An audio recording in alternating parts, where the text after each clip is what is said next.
आणि उद्धव ठाकरे यांनी वंदे भारत रेल्वेनं प्रवास केला आणि या प्रवासावर भाजपनं निशाणा साधलाय। विरोधकही लाभार्थी असं म्हणत भाजपनं टीका केली आहे। लवकरच बुलेट ट्रेनची ही सफर घडवून आणू हे नक्की असं ट्विट भाजपनं केलंय। तर वंदे भारत ही मोदींचीच कृपा आहे असा टोला नितेश राणेंनी लगावला। एकीकडे राऊत टीका करतात पण त्यांच्या टीकेला त्यांचा मालकही भीक घालत नाहीत असा टोलाही नितेश राणे यांनी लगावलाय। या संजय राजाराम राऊतनी विचारायचं की मोदीजींनी काय केलं, देशासाठी काय केलं।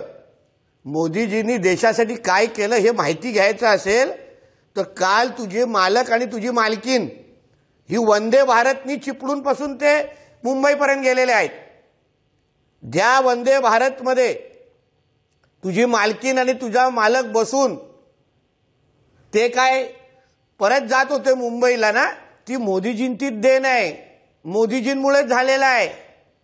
म्हणून संजय राजाराम राऊतला सांगीन, तुझ्या या टीका टिप्पणीला, तुझ्या या अग्रलेखला विरोधक सोड, तुझा स्वतःचा मालक तरी भीक घालतोय का याबद्दल थोडा विचार कर। एबीपी माझा, उघडा डोळे बघा नीट।